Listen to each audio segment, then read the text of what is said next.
Hello and welcome to the latest Science of Sport podcast. I'm your host Matt Solomon, and today I'm delighted to be joined by Tom Shaw.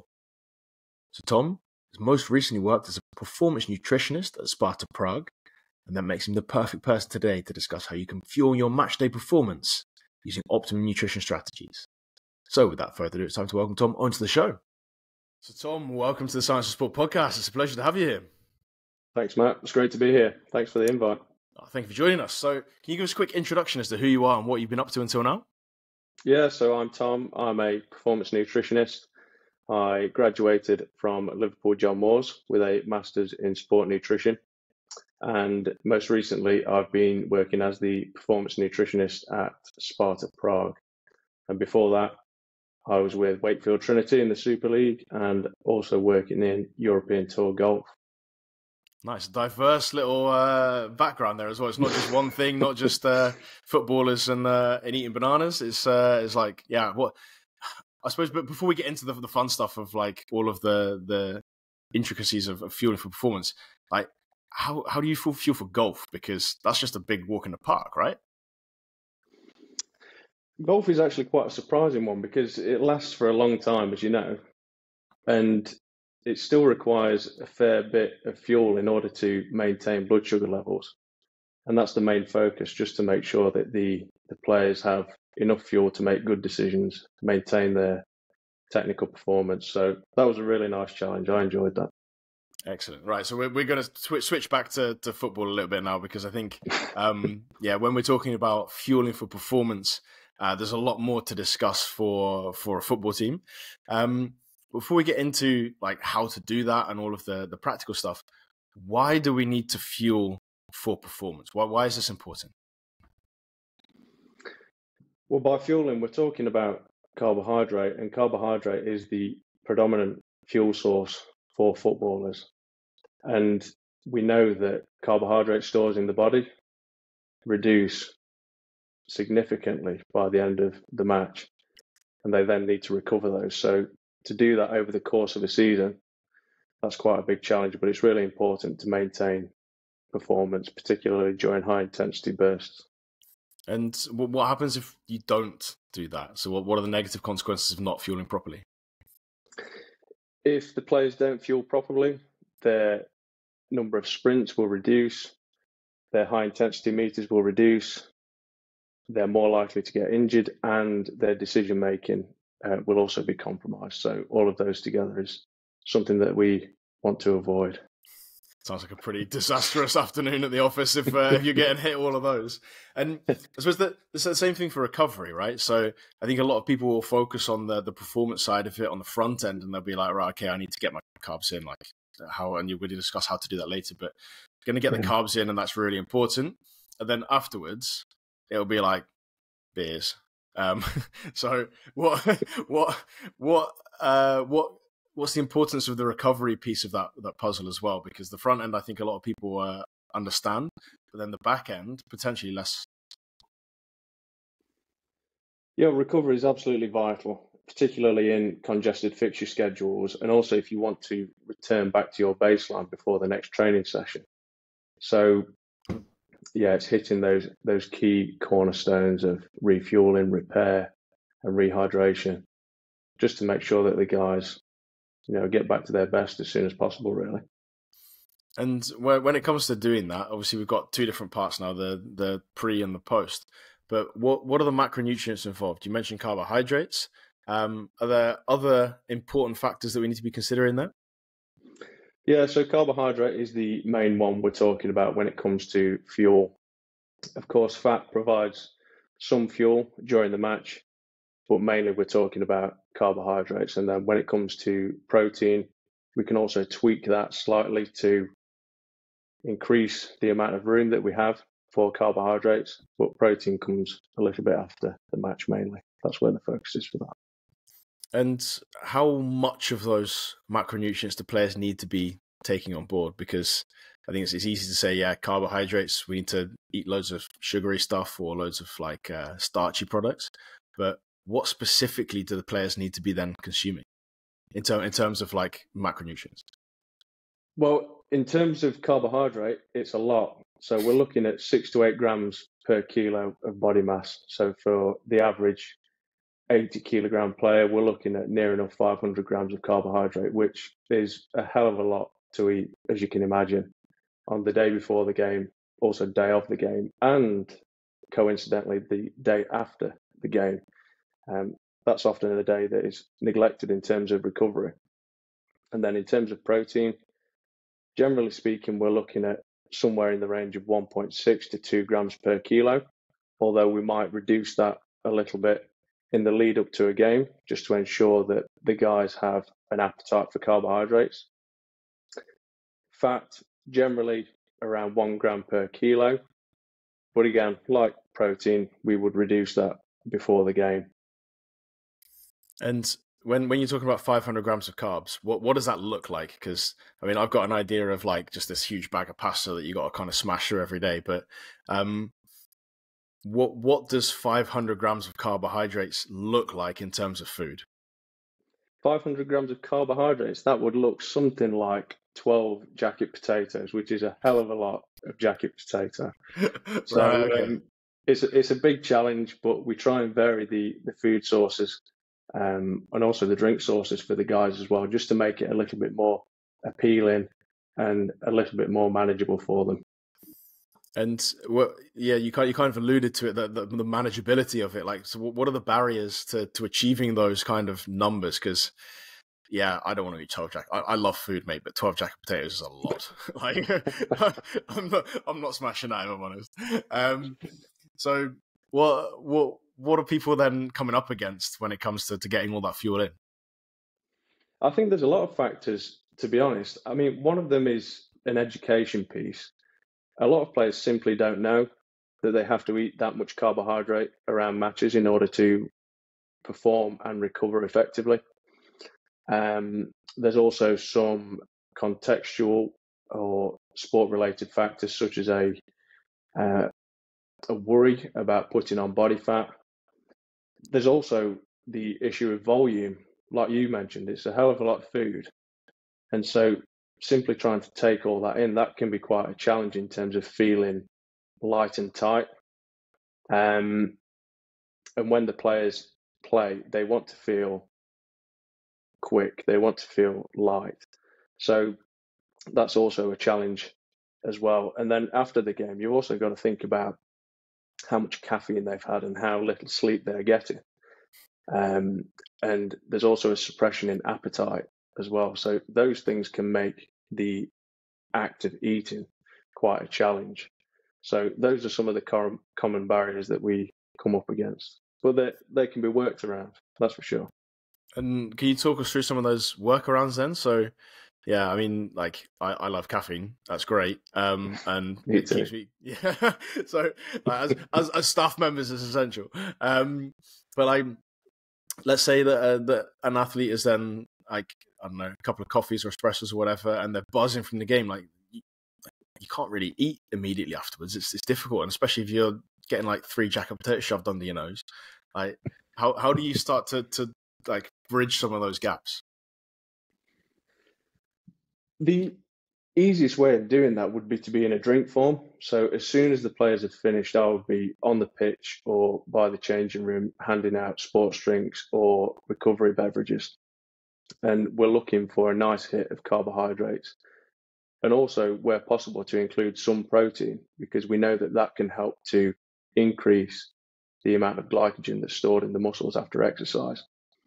And I find that it's generally a good idea to approach this in a stepwise manner. So do little and often, wait until the appetite comes back, and then you can hit them with bigger meals, something that they can take away from the stadium, possibly. We used recovery bags after the match that they can take away, so they have something to hand. And then we would also encourage them to have a nice big meal, for example, a pasta dish or a noodle dish. They could either take that at home or they can go to a restaurant with their family after the game to get that rest in and relaxation too. So those are some of the ways that we would approach that. And the sport drinks or beverage, like whatever it is, what are we looking at there? Is it your classic sugary, we can say Lucozade because it's not the BBC, Lucozade type drinks, where you're just like, right, this is going to rot my teeth, but it's good for me now? Or are we looking at chocolate milk because a study said that was good? What are we doing there in terms of getting drinks on board?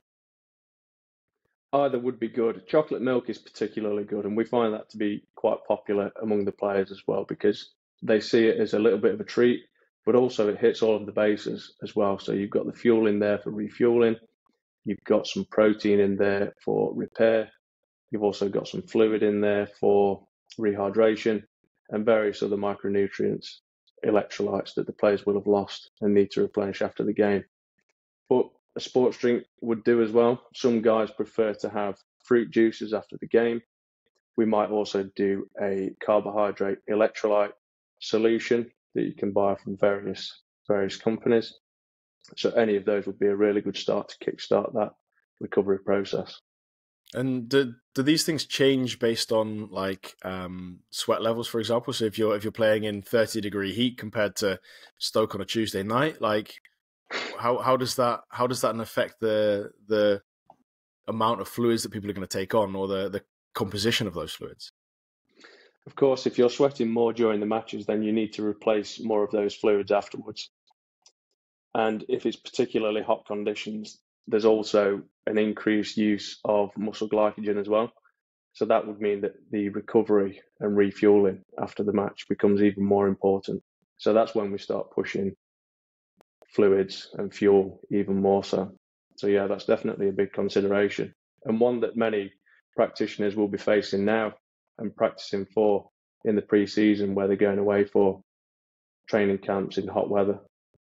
Yeah, which looks amazing, right? But yeah, it's not quite a holiday that it looks like on Instagram or LinkedIn or whatever. That's true. And I'm really interrupting to make sure you're up to date and aware of the Science of Sport Coach Academy. The Coach Academy is an overgrowing library of sports science courses which are broken down into bite-sized chunks. So if you've enjoyed today's podcast and you want to get your hands on some more great sports science information, all you have to do is hit the link in the show notes and you get in there completely for free for the next 7 days. So hit that link when the podcast is finished. So when we're looking to kind of bring this all together, I'm really interested to hear what players will eat on a full day, right? So let's say Saturday afternoon, you've got an afternoon or evening kickoff. What are you recommending that players are going to eat to make sure that they're firstly ready for the game in terms of physical performance, but then afterwards that they're able to recover fully? Well, the preparation for this starts the day before. So as we mentioned, we're going to be pushing high amounts of carbohydrates throughout the day. So from breakfast, you'll be looking at things like pancakes with banana, bowls of porridge, cereals. Some guys like egg on toast, and then we would be pushing carbohydrate boosters on the side. For example, fruit juices, extra breads, extra fruit, carbohydrate electrolyte drinks, things like that. And then I think it's also really important to fuel the training session the day before. And so during that, we would be using sports drinks and also gels. So we would schedule that period after the warm-up to get those in. The guys would then come back in. I would set up the environment, particularly the changing room and the dining room, so that there are many high carbohydrate options, whether that be fruit pots, drinks again, energy bars. And then at lunch, I also think it's really important to have a really good food flow system, so that the most important option is the most visible and the most appealing. So we will be putting carbohydrate options like pasta, potatoes, rice at the start, followed by a smaller number of proteins and then an even smaller number of vegetables to reduce that fiber content. I also think it's really nice as well to include a dessert. That generally goes down quite well, just to bump up those carbohydrate stores. And then we would give them a grab-and-go snack or drink that they can take home. At home, of course, they have to fend for themselves, so that's where the education comes in. But we're generally encouraging a repeat of that. On match day, they would come in, have breakfast, similar depending on their preferences, pancakes, etc. We would then go into activation, and I think, again, this is a really important session to fuel as well. So we would set up a drink station where there might be fruit juices or carbohydrate electrolyte drinks, just to get that extra 30 grams of fuel in. Go to the hotel, maybe have 1 or 2 meals there. Again, focusing on high carbohydrate options, pasta, rice, things like that. Or a nice one that we used was a double layered lasagna with turkey mince, just to increase that carbohydrate again. And then when it comes to the stadium, we'll follow it in a similar approach to the activation, where we would signal to have gels and drinks before the activation to get that 40 to 45 grams of carbs in. Go and do their activation, prepare for the game, and then they go. At halftime, they'll come back in, hit them with drinks and gels again, just to give them that extra fuel, ready for the second half. Go out, hopefully win, come back in, and then we kickstart that recovery process with drinks, finger foods, such as paninis, maybe some healthier pizza slices, fruits, healthier desserts, and then give them a recovery bag to take home with various drinks and snacks in. And then, as I mentioned earlier, go to a nice restaurant, maybe an Italian or Asian themed, or have one at home similar, go to bed, but before that have another hit of carbohydrate. So that might be jam on toast for extra fuel, and then also a glass of milk to get those proteins in during the night. And then we would repeat match day -1 on match day +1, because we know from the research now that players really underfuel on that day for the reasons I mentioned earlier. And, we want them to get back as soon as possible, particularly if we're playing European weeks or congested fixture schedules.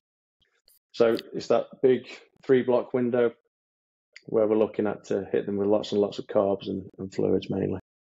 So you just mentioned a European fixture schedule. So, for example, you play, I don't know, Sunday, Thursday, or Sunday, Wednesday. Like, pretty much your entire week is just smashing carbs. Like, that's a lot of eating carbs. Like, one day off of maybe potentially not even. Like, what? Yeah. Let's say you did have that European fixture schedule. What do you do on your one day that you might not have to just eat 12 jacket potatoes? Of course, we would encourage them to keep the carbohydrates up, but I think it's important to mix it up a little bit. And there will be some days within that where we would say pull back a little bit on the carbohydrates, particularly if there are some considerations for body composition. But it's just the aim of the game, really. Keep them well fueled, and at the end of the season, with positive performances behind the lads, then it's all worth it in the end. Yeah, absolutely. And when it's then off season, do you give them a little bit more space to enjoy the food without then having to be super regimented with it? Absolutely, yeah. I think it's really important to give the guys a little bit of time to relax with their families and switch off from a busy season. So they have a little bit more freedom to eat what they want. Of course, we would encourage them to not go overboard so that they can come back and have a really good pre-season, and that they're not making it harder for themselves. So that's where we can give them some education as well if they want it. I think that's a nice important boost at the end to be like education as well. So before we wrap up, what kind of education do you think is important for athletes to understand? Like, obviously we've covered some stuff today, but are there any other little bits and pieces that you think if there's a footballer listening, actually they probably need to know this piece of information to make sure that they're looking after themselves optimally? I think the main thing is, don't underestimate the importance of fueling around matches, because this is something that players often get wrong, but can be easily corrected. And they'll feel the benefits of that throughout the season and during the games as well. So in terms of education, we're looking at giving players knowledge and skills around the type, timing, and total of the amount of carbohydrate and other macronutrients that they need. So those are the bits that I'll be looking to hit there. Absolutely excellent. So Tom, massive thanks for your time and effort today. It's been a pleasure talking. where can people find a little bit more about you and what you're up to? Mainly, I'm on LinkedIn, so just search Tom Shaw, and I'll be on there sharing various pieces of knowledge and tidbits from my practice, and hopefully the listeners can find that useful. Excellent. Tom, massive thanks, and I look forward to speaking again soon. Magic. Thanks, Matt. Appreciate it. Cheers, buddy. And that's it. Once again, a massive thanks to Tom for all of his hard work on today's podcast. I really appreciate it. I'm sure you do at home too. Before you leave, I want to point you in the direction of the Science of Sport Coach Academy. The Coach Academy is an overgrowing library of sports science courses which are broken down into bite-sized chunks. So that means you can fit them in and around your busy coaching schedule. What's more, every time you complete one of the courses, you'll get a certificate of completion which will prove your ongoing education.